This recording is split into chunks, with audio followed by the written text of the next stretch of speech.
So hello everyone, myself Nishant Kumar Karn and I am a first year undergrad student from National Institute of Technology, Agartala. This video is the second lecture of the chapter that we are dealing with, that is electrostatics. So let's get started.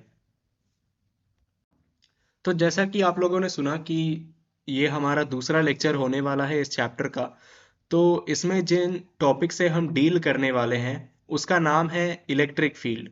अब electric field क्या होता है, सबसे पहले मैं आपको as usual slide read कर देता हूँ। It is basically the force acting on a unit coulomb test charge kept at a fixed distance due to any given charge or system of charges. This is actually force per unit charge, therefore its unit is given by Newton per coulomb. अब इसका मतलब क्या हुआ, यहां पर हमारे पास एक plus Q charge है, उससे हमें आर डिस्टेंस दूर इलेक्ट्रिक फील्ड निकालने को बोला गया। ठीक है, अब इलेक्ट्रिक फील्ड निकालने को बोला गया, इसका मतलब क्या है कि आर डिस्टेंस दूर, इस प्लस क्यू चार्ज से आर डिस्टेंस दूर हम लोगों ने एक टेस्ट चार्ज रखा हुआ है जिसका मैग्नीट्यूड 1 कूलम है, +1 कूलम। अब उस पे जो फोर्स लगेगा उसका मैग्नीट्यूड हमें निकालना है, उसी चीज को हम लोग इलेक्ट्रिक फील्ड बोलेंगे। ठीक है, अब यहां पर अगर देखें तो फोर्स को हम लोग लिख सकते हैं K Q Q naught upon are square, Coulomb's law के हिसाब से। अब इलेक्ट्रिक फील्ड क्या होता है, फोर्स पर यूनिट चार्ज। ठीक है, टेस्ट चार्ज के ऊपर हम लोगों को इलेक्ट्रिक फील्ड निकालना है ना, तो force upon Q naught, that is K Q Q naught upon are square, इसको हम लोग डिवाइड करेंगे क्यू नॉट से, तो हमारा जो इलेक्ट्रिक फील्ड का फॉर्मूला आएगा that will be K Q upon are square. ये हमारा होता है electric field due to a point charge. और जैसा कि हम लोग कूलम्स लॉ के केस में करते थे, चार्ज का मैग्नीट्यूड रखते थे सिर्फ, और डायरेक्शन हम लोग कॉमन सेंस लगा के करते थे। ठीक है, सिमिलर काम यहां पर भी करना है। यहां पर इस फिगर में एक्चुअली फोर्स का डायरेक्शन थोड़ा गलत दिखाया हुआ है, ऑपोजिट डायरेक्शन में होगा। इस फोर्स का डायरेक्शन एक्चुअली इस तरफ होगा, अवे फ्रॉम द चार्ज होता है। प्लस चार्ज के लिए हमेशा away from the charge electric field का डायरेक्शन होता है, और नेगेटिव चार्ज के लिए हमेशा इलेक्ट्रिक फील्ड का डायरेक्शन टुवर्ड्स द चार्ज होता है। तो इस छोटी सी गलती के लिए मैं माफी मांगना चाहूंगा। अगले स्लाइड पे चलते हैं। Thus, electric field due to a point charge at a distance r from it is given by kq upon r square. The direction of electric field lines is towards the charge for negative charges. यहाँ पर आप देख सकते हैं, मैंने ये लिख भी रखा है कि नेगेटिव चार्ज के लिए इलेक्ट्रिक फील्ड लाइंस का डायरेक्शन टुवर्ड्स द चार्ज होगा, और पॉजिटिव चार्ज के लिए अवे फ्रॉम द चार्ज।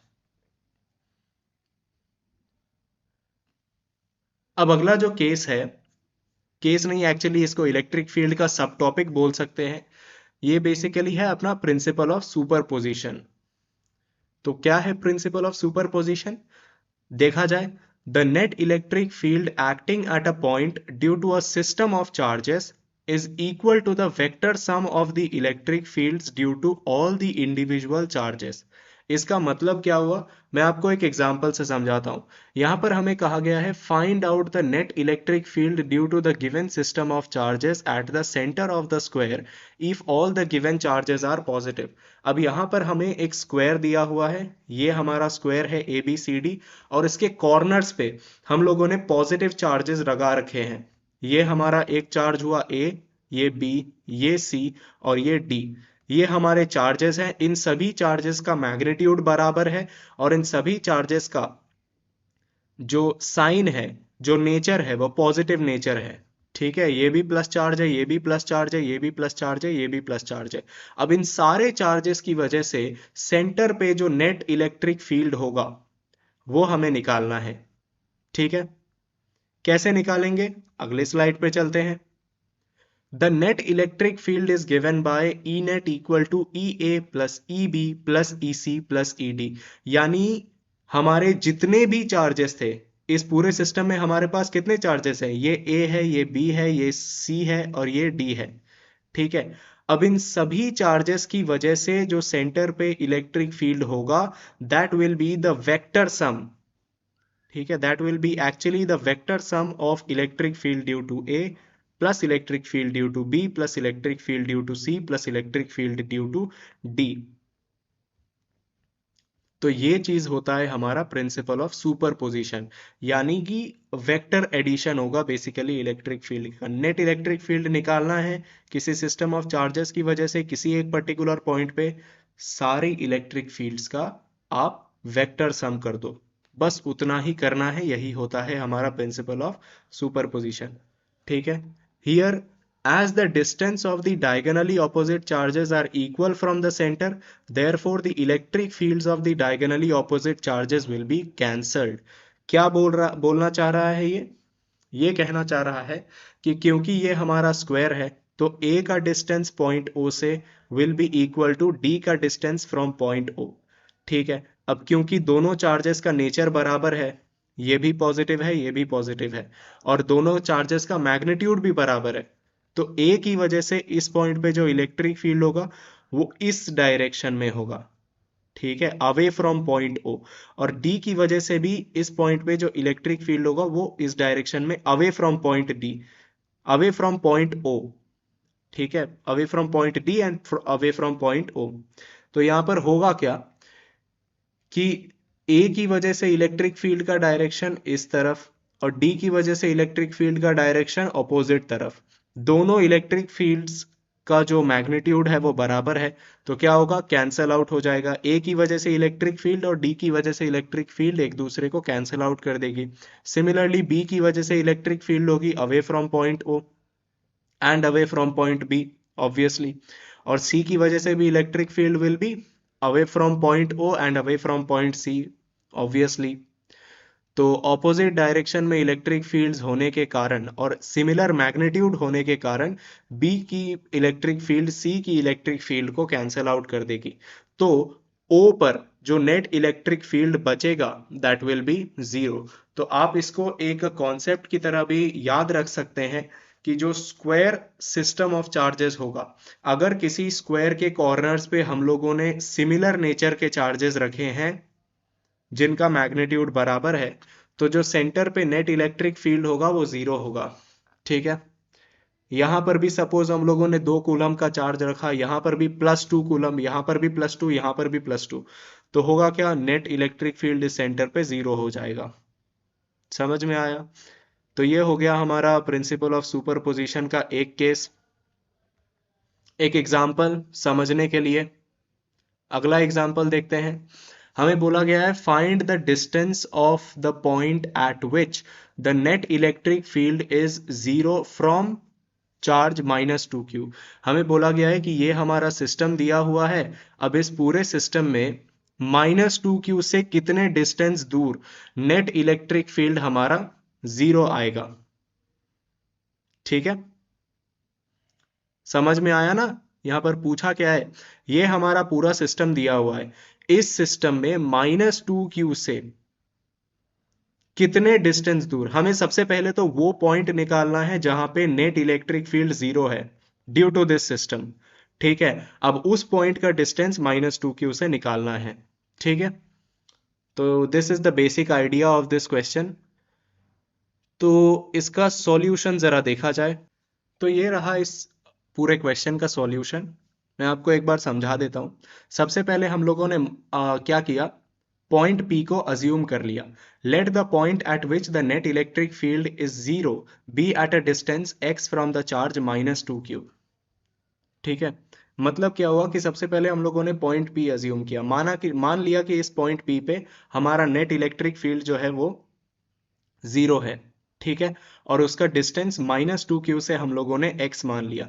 तो हमें क्वेश्चन के हिसाब से निकालना क्या होगा, x का वैल्यू निकालना होगा। ठीक है, जी हाँ, वही जो आप अपनी बंदी के फ्यूचर में बनने वाले हैं या आपकी बंदी आपके लिए फ्यूचर में बनने वाली है। ठीक है, so we have to find the value of x। तो हम लोगों ने किया क्या, now let E1 be the electric field at P due to Q and E2 be the electric field at P due to -2Q।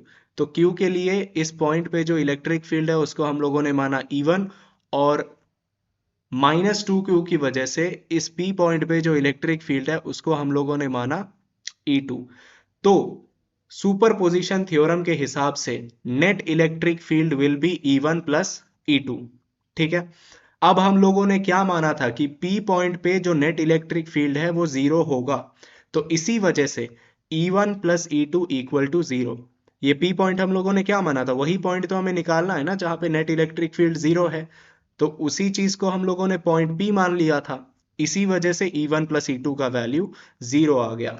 ठीक है, अब यहां पर होगा क्या, Q की वजह से P पॉइंट पे जो इलेक्ट्रिक फील्ड होगा उसका डायरेक्शन होगा इस तरफ। ठीक है, towards the right, towards the right. ठीक है, इलेक्ट्रिक फील्ड का डायरेक्शन इस तरफ होगा, और -2q की वजह से पॉइंट P पर जो इलेक्ट्रिक फील्ड होगा उसका डायरेक्शन टूवर्ड्स लेफ्ट होगा। ठीक है, towards the left. Plus charge की वजह से इलेक्ट्रिक फील्ड का डायरेक्शन हमेशा अवे फ्रॉम द चार्ज होगा, और नेगेटिव चार्ज की वजह से इलेक्ट्रिक फील्ड का डायरेक्शन हमेशा टूवर्ड्स द चार्ज होगा। यह आपको ध्यान में रखना बहुत ज्यादा जरूरी है। ठीक है, तो अब E1 की वैल्यू क्या होगी, K into Q upon are plus x का whole square. K Q by total distance का स्क्वायर होता है ना, तो इस P पॉइंट का डिस्टेंस Q चार्ज से कितना हुआ, R प्लस एक्स। ठीक है, और उसी वजह से -2q की वजह से जो इलेक्ट्रिक फील्ड होगा, सिमिलर तरीके से -2q की वजह से जो इलेक्ट्रिक फील्ड होगी that will be K into 2q upon are square. अब यहाँ पे माइनस साइन क्यों आया, क्योंकि भाई इलेक्ट्रिक फील्ड का डायरेक्शन ऑपोजिट है।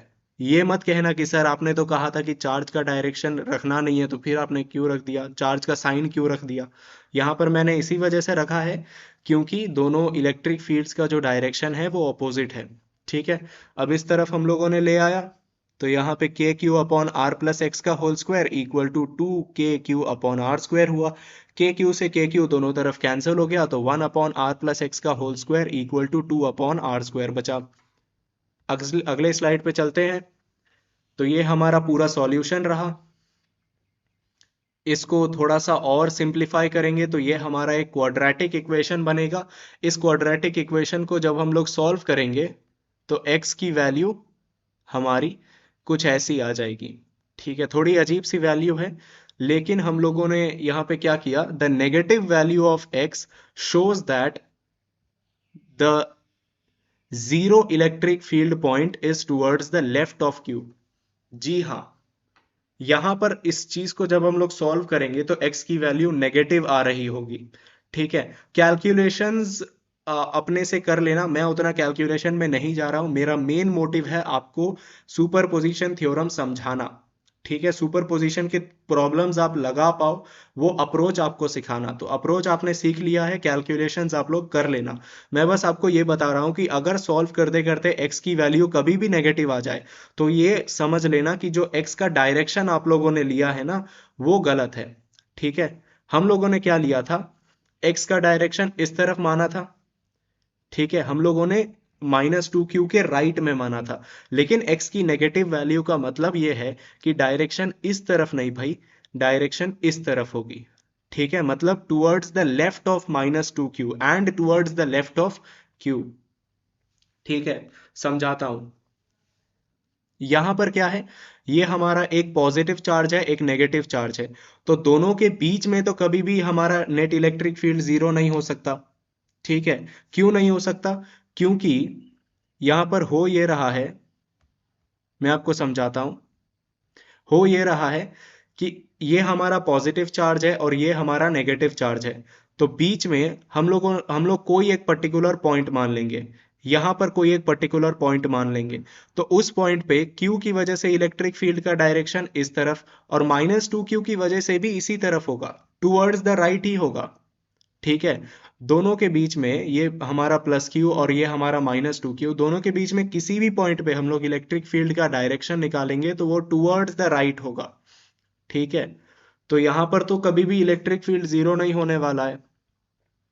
ठीक है, या तो -2Q के राइट में या +Q के लेफ्ट में, इन्हीं दोनों डायरेक्शंस में पॉसिबल है। ठीक है, अब क्योंकि x की वैल्यू नेगेटिव आ गई तो हमारा जो अगला ऑप्शन है वही बचा कि हमारा जो नेट इलेक्ट्रिक फील्ड जीरो वाला पॉइंट है वो ऑब्वियसली Q के लेफ्ट में ही आने वाला है। ठीक है, थोड़ा सा कॉमन सेंस भी लगाओ, ये इस चार्ज का मैग्नीट्यूड कम है और इस चार्ज का मैग्नीट्यूड ज्यादा है। ठीक है। अब हमें अगर नेट इलेक्ट्रिक फील्ड जीरो चाहिए तो वो पॉइंट लगाना हमें चाहिए होगा जहां पर दोनों चार्जेस की वजह से इलेक्ट्रिक फील्ड का डायरेक्शन बराबर है। तो वो पॉइंट हम लोग कहां से निकालेंगे? Obviously that point has to be close to the smaller charge and away from the greater charge. ठीक है। इसके पास तो ऑलरेडी ज्यादा चार्ज की सुविधा है, इस बंदे के पास, इस बेचारे के पास चार्ज कम है। तो इससे आप क्या करो, डिस्टेंस कम कर दो और इससे डिस्टेंस बढ़ा दो, जिसकी वजह से इसके कारण से जो इलेक्ट्रिक फील्ड का इन्फ्लुएंस है वो थोड़ा कम हो जाए और इसके कारण से इलेक्ट्रिक फील्ड का इन्फ्लुएंस थोड़ा सा बढ़ जाए। तो क्या होगा, थोड़ा सा बैलेंस आउट हो जाएगा, इलेक्ट्रिक फील्ड दोनों की वजह से बराबर आ जाएगा। और जो नेट इलेक्ट्रिक फील्ड का डायरेक्शन, नेट इलेक्ट्रिक फील्ड है यानी जीरो इलेक्ट्रिक फील्ड पॉइंट जो है, that will come out to be towards the left of Q. ठीक है, समझ में आया? मेरी भावनाओं को समझो। ठीक है, आई होप आपको समझ में आया होगा। अगर नहीं समझ में आया तो आप मुझे कमेंट सेक्शन में डाल देना, कमेंट सेक्शन में मैसेज कर देना ये पोर्शन। और या फिर मुझे आप इंस्टाग्राम वगैरह पे डीएम कर सकते हो, डिस्क्रिप्शन में लिंक दिया हुआ रहेगा। तो ये सुपरपोजिशन थ्योरम का एक प्रॉब्लम हुआ। अब अगला प्रॉब्लम करके देखते हैं। ये हमारा मेंस का सवाल है, तो ये थोड़ा सा अब कंपटीशन लेवल पे आया। यही सवाल आपको सिखाने के लिए मैंने पिछला सवाल थोड़ा सा हल्का रखा था ताकि आपका बेस बिल्ड हो सके। अब ये थोड़ा सा हाई फाई लेवल का क्वेश्चन है, मेंस लेवल क्वेश्चन है, तो इसको थोड़ा सा ध्यान से समझिए। हमें क्या दिया गया है कि two point charges Q1 equal to इतना एंड Q2 इक्वल टू इतना are placed on the x-axis at x equal to 1 meter and x equal to 4 meter respectively. The electric field at the point y equal to 3 meter on the y-axis is, क्या बोला है मैं आपको diagram से समझा देता हूं। यहां पर ये हमारा x एक्सिस है, ये हमारा y एक्सिस है। यहाँ पे हमारा चार्ज Q1 रखा हुआ है, ठीक है, पॉइंट 1,0 पे। यहाँ पर हमारा चार्ज Q2 रखा हुआ है पॉइंट 4,0 पे। हमें इन दोनों की वजह से ये वाला जो पॉइंट है पॉइंट P, उस पर नेट इलेक्ट्रिक फील्ड हमें निकालना है। पॉइंट P का कोऑर्डिनेट क्या है, 0,3। ठीक है, चलिए सॉल्व करते हैं इसको। तो let E1 be the electric field at P due to Q1। P point पे इस Q चार्ज की वजह से जो इलेक्ट्रिक फील्ड है उसको हम लोगों ने E1 माना। अब यहाँ पे इस डायरेक्शन में क्यों हुआ सर जी? सर जी मैंने आपको पहले ही बताया था सर जी कि पॉजिटिव चार्ज की वजह से किसी भी पॉइंट पे जो इलेक्ट्रिक फील्ड का डायरेक्शन है वो हमेशा अवे फ्रॉम द चार्ज होगा सर जी। तो ये हमारा E1 हो गया। ये हम लोगों ने राइट एंगल ट्रायंगल मान लिया, जिसका ये ओरिजिन है, ये हमारा एक वर्टेक्स, ये हमारा दूसरा वर्टेक्स। ठीक है, इस एंगल को हम लोगों ने θ1 मान लिया। ठीक है सर जी, ये हमारा 0,1, ये हमारा 0,3। ठीक है, अब क्या होगा, ये हमारा जो इलेक्ट्रिक फील्ड है ये हमारा एक वेक्टर क्वांटिटी होता है। अब वेक्टर क्वांटिटी होता है तो इसका हम लोग दो कंपोनेंट करेंगे। एक होगा एक्स एक्सिस के अलोंग, दैट इज आई वाला कंपोनेंट, और एक वाई एक्सिस के along, that is J component. ठीक है, तो E1 का मैग्नेट, E1 को हम लोग कैसे लिख सकते हैं, mod E1 cos θ1 I cap plus mod E2 cos sin θ2 J cap. ठीक है, अब इस ट्रायंगल को देख के आपको ये समझ में आ सकता है कि tan θ1 will be equal to 3/1 and cos θ1 will be equal to, सबसे पहले तो tan θ1 देखो, tan θ1 क्या होगा, 3/1 होगा, परपेंडिकुलर डिवाइडेड बाय बेस। ठीक है, तो यहां से cos θ1 का वैल्यू 1/√10 आ जाएगा और sin θ1 का वैल्यू 3/√10 आ जाएगा। ठीक है, तो sin θ1 cos θ1 का वैल्यू निकाला। अब हमें मॉड E1 चाहिए। ठीक है, मॉड E1 क्या होगा, k इंटू Q1/10। 10 क्यों सर जी, ये हमारा हो जाएगा hypotenuse, total distance of the point from the charge, ये हमारा √10 है। ठीक है, ये डिस्टेंस हमारा √10 है, तो k into Q divided by r का स्क्वायर, ये हमारा इलेक्ट्रिक फील्ड का फॉर्मूला होता है सर जी। तो k(q1) डिवाइडेड बाय √10 का स्क्वायर यानी 10 हो गया। अब हम लोग इस मॉड E1 का वैल्यू, ये cos थीटा का वैल्यू, cos थीटा 1 का वैल्यू और ये sin थीटा 1 का वैल्यू, इन सभी वैल्यूज को हम लोग क्या करेंगे, पुट कर देंगे इधर। ठीक है सर जी, इधर पुट कर दिए। पुट कर देने के बाद हमारा इलेक्ट्रिक फील्ड का कुछ ऐसा वैल्यू आएगा। अब इसको आप सॉल्व करेंगे तो E1 का वैल्यू कुछ ऐसा आ जाएगा। ठीक है, सॉल्व कर लीजिएगा, एक बार इसको खुद से ट्राई कर लीजिएगा। अब हम लोग चलते हैं कि Q2 की वजह से इलेक्ट्रिक फील्ड क्या होगा। ठीक है, Q2 की वजह से इलेक्ट्रिक फील्ड क्या होगा, ये फिर से हम लोगों ने ट्रायंगल बनाया, ये हमारा ओरिजिन एक वर्टेक्स पे Q2, एक वर्टेक्स हमारा P हो गया। ठीक है, इसका कोऑर्डिनेट 0,3, इसका कोऑर्डिनेट 4,0। अब ये इलेक्ट्रिक फील्ड का डायरेक्शन टुवर्ड्स द चार्ज आ जाएगा। टुवर्ड्स द चार्ज क्यों, नेगेटिव चार्ज है, तो नेगेटिव चार्ज की वजह से इलेक्ट्रिक फील्ड का डायरेक्शन हमेशा टुवर्ड्स द चार्ज आएगा। इस एंगल को हम लोगों ने θ2 मान लिया। सेम काम करेंगे फिर से, E2 equal to mod E2 cos θ2 I cap minus mod E2 sin θ2 J cap. tan θ2 का वैल्यू ट्रायंगल को देखिए, निकालिए 3/4, cos θ2 का वैल्यू आ जाएगा उधर से 4/5 और sin θ2 का वैल्यू 3/5। इन सभी वैल्यूज को इस वाले इक्वेशन में पुट करिए और E2 का वैल्यू I और J के फॉर्म में निकाल दीजिए। तो E2 का वैल्यू I और J के फॉर्म में कुछ ऐसा आएगा। अब हम लोग क्या करेंगे, जो दो वैल्यूज आई, ये E1 वाली वैल्यू और ये हमारी जो E2 वाली वैल्यू है, इन दोनों इक्वेशंस को हम लोग क्या करेंगे, इधर पुट कर देंगे। ठीक है, दोनों वैल्यूज को हम लोग इस वाले इक्वेशन में प्रिंसिपल ऑफ सुपरपोजिशन के हिसाब से पुट कर देंगे। तो हमारा जो नेट इलेक्ट्रिक फील्ड का वैल्यू है वो कुछ इस तरह से आ जाएगा, 63 I cap minus 27 J cap into 10⁻²। समझ में आया। ठीक है, अब सर आप बोलोगे कि वोल्ट पर मीटर यहाँ पे इलेक्ट्रिक फील्ड को क्यों पूछा है। तो भाई देख, इलेक्ट्रिक फील्ड के दो फॉर्मूले होते हैं। पहला फॉर्मूला मैंने आपको डिस्कस कर दिया कि वो न्यूटन पर कूलम्ब होगा। ठीक है, फोर्स पर यूनिट चार्ज। ठीक है, एक एक फॉर्मूला तो फोर्स पर यूनिट चार्ज हो गया। ठीक है, force divided by test charge, theoretical test charge. ठीक है, एक यूनिट कूलम पे, एक यूनिट चार्ज पे जो हमारा फोर्स लग रहा होगा वो होता है इलेक्ट्रिक फील्ड।